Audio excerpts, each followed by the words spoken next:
آج ہم ایک بہت اہم موضوع پر بات کر رہے ہیں، والدین اور اولاد، خاص طور پہ بیٹوں کا رشتہ۔ جی، ہاں، ہمارے پاس ایک تحریر ہے جو بیٹوں کے مختلف اقسام اور والدین کے ساتھ حسن سلوک کے اصل معنی پر بات کرتی ہے۔ جی ہاں، تو آئیے اس تحریر کے جو اہم نکات ہیں نا ان کو ذرا سمجھتے ہیں۔ یہ واقعی ایک آپ کہہ لیں غور طلب موضوع ہے۔ خاندانی رشتوں کی گہرائی اور خاص کر والدین کے ساتھ تعلق کو سمجھنا ہماری سماجی اور ذاتی زندگی کے لیے بہت ضروری ہے۔ بالکل، اور یہ تحریر ہمیں اس تعلق کے کئی پہلوؤں کو شاید ایک نئے زاویے سے دیکھنے کا موقع دیتی ہے۔ تو یہ تحریر شروع ہوتی ہے بیٹوں کی 5 اقسام سے۔ پہلی قسم ہے نافرمان بیٹے کی، یعنی آق جنہیں کہا گیا۔ جی، آق مطلب وہ جن سے والدین سخت ناخوش ہوں اور جو وہ ان کی دعا اور رضا سے محروم رہ جائیں۔ صحیح۔ دوسری قسم ان بیٹوں کی ہے جو حکم تو مانتے ہیں مگر بے دلی سے، ہاں، بغیر کسی خوشی کے۔ تو انہیں کوئی اجر نہیں ملتا اس کے مطابق۔ بالکل۔ اور تیسری قسم وہ ہے جو کام تو کرتے ہیں لیکن بڑبڑاتے ہوئے یا جیسے احسان جتلا رہے ہوں۔ اچھا، تو اس کی وجہ سے وہ نیکی کے بجائے الٹا گناہ کما لیتے ہیں۔ یہ بات اہم ہے کہ صرف عمل نہیں، عمل کے پیچھے نیت کیسی ہے، رویہ کیسا ہے۔ یہ بہت اہم نکتہ ہے۔ پھر آگے چل کر چوتھی قسم آتی ہے ان بیٹوں کی جو خوشی یعنی خلوص سے فرما برداری کرتے ہیں۔ جی، انہیں اجر ملتا ہے، لیکن تحریر کہتی ہے کہ ایسے بیٹے کم ہوتے ہیں۔ کامیاب۔ جی، اور پانچویں جو سب سے اعلیٰ درجہ ہے وہ ان بیٹوں کا ہے جو والدین کے دل کی بات یا ضرورت ان کے کہنے سے پہلے ہی سمجھ جائیں اور پوری کر دیں۔ ہاں، اور پوری کر دیں۔ یہ خوشبخت کہلاتے ہیں۔ اور دیکھیں یہ آخری 2 اقسام، خاص طور پر جو 5ویں ہیں، ان کے لیے جو انعامات بتائے گئے ہیں وہ بھی بہت دلچسپ ہیں۔ جی ہاں، بالکل۔ تحریر کہتی ہے کہ ایسے بیٹوں کی عمر اور رزق میں برکت ہوتی ہے، ان کے معاملات میں آسانیاں پیدا ہوتی ہیں اور انہیں وہ دلی سکون ملتا ہے۔ عمر میں برکت کا مطلب صرف لمبی زندگی نہیں بلکہ وقت کا بہتر بامقصد استعمال بھی ہے۔ صحیح۔ رزق میں وسعت کا مطلب صرف پیسہ زیادہ ہونا نہیں بلکہ اطمینان قلب، قناعت۔ ہاں، یہ اہم ہے۔ جی، اور معاملات میں آسانی اور سینے کی راحت، یہ تو ایک آپ کہہ لیں بھرپور اور پرسکون زندگی کی کنجی ہے۔ تو اس کے بعد تحریر ایک بڑا بنیادی سوال پوچھتی ہے کہ اصل حسن سلوک یا بر کیا ہے؟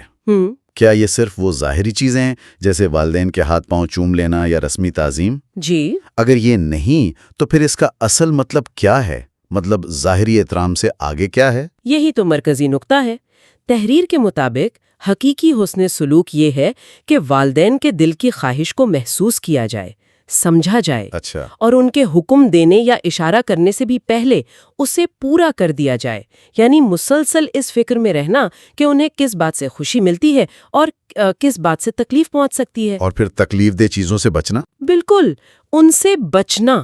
یعنی یہ ایک طرح کی مستقل توجہ اور احساس کا رشتہ ہوا، جیسے مثال کے طور پر ان کے لیے وقت نکالنا، جی، ان سے باتیں کرنا، ان کی چھوٹی چھوٹی خواہشات کا خیال رکھنا۔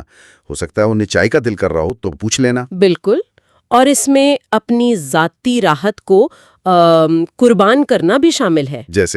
جیسے اگر والدین کو یہ بات پسند نہیں کہ بیٹا رات دیر تک دوستوں کے ساتھ باہر رہے تو ان کی خوشی کی خاطر جلدی گھر آ جانا، یا اگر اپنی کسی دعوت میں جانے سے والدین کے ساتھ وقت پر اثر پڑ رہا ہے تو شاید اسے چھوڑ دینا۔ صحیح۔ سفر میں جیسے حج یا عمرہ پر لے جائیں تو ان کے آرام کا خیال اپنی ذات سے زیادہ رکھنا۔ تحریر میں یہ بھی لکھا ہے کہ ان کے ساتھ باہر کھانے جانا، ان کے لیے تفریح کا کچھ انتظام کرنا۔ جی، اور ایک اہم بات یہ کہ اپنے مال سے ان پر خرچ کرنا، چاہے وہ خود مالی طور پر ٹھیک ہوں۔ بالکل، چاہے وہ مستحکم ہوں، اور یہ سوچے بغیر کہ انہیں ضرورت ہے بھی یا نہیں۔ اچھا، یہ نقطہ واقعی اہم ہے۔ جی، یہ خرچ کرنے والا نقطہ بہت اہم ہے۔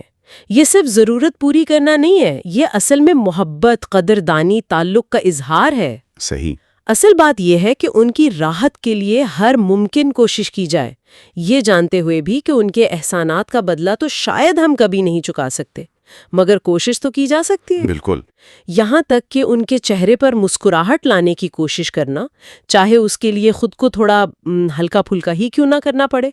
اگر بڑے تناظر میں دیکھیں تو یہ صرف فرض نہیں بلکہ گہری محبت اور احساس کا تقاضا ہے۔ اور ایک بہت خوبصورت بات جو مجھے لگی تحریر میں وہ یہ کہ والدین کی خدمت بہن بھائیوں کے درمیان کوئی باری یا روٹا سسٹم نہیں ہے۔ جی ہاں، یہ بہت اہم ہے۔ یہ تو جنت کی طرف ایک دوڑ ہے، ایک مقابلہ ہے جس میں ہر کوئی آگے بڑھنے کی کوشش کرے۔ یہ خیال بہت معنی خیز ہے۔ یقیناً۔ تو خلاصہ یہ ہوا کہ حقیقی حسن سلوک جو ہے وہ رسمی احترام یا مجبوراً حکم ماننے سے کہیں بڑھ کر ہے۔ یہ والدین کی انکہی ضروریات اور ان کے احساسات کو سمجھنے، ان کی خدمت میں پہل کرنے اور ان کی خوشی کو اپنی خوشی پر مقدم رکھنے کا نام ہے۔ یہ ایک مسلسل، فعال اور محبت بھرا عمل ہے۔ جی، یہ تحریر واقعی ہمیں اپنے والدین کے ساتھ اپنے تعلق کا جائزہ لینے پر مجبور کرتی ہے، اور یہ سوال سامنے لاتی ہے کہ ہم خود ان 5 اقسام میں سے کہاں کھڑے ہیں۔ جی، یہ سوچنے کی بات ہے۔ اور یہ یاد دہانی کہ جنت کے کئی راستے والدین کی خدمت اور ان کی رضا سے ہو کر گزرتے ہیں، یہ اپنے آپ میں ایک بہت گہری سوچ ہے جس پر غور کرتے رہنا چاہیے۔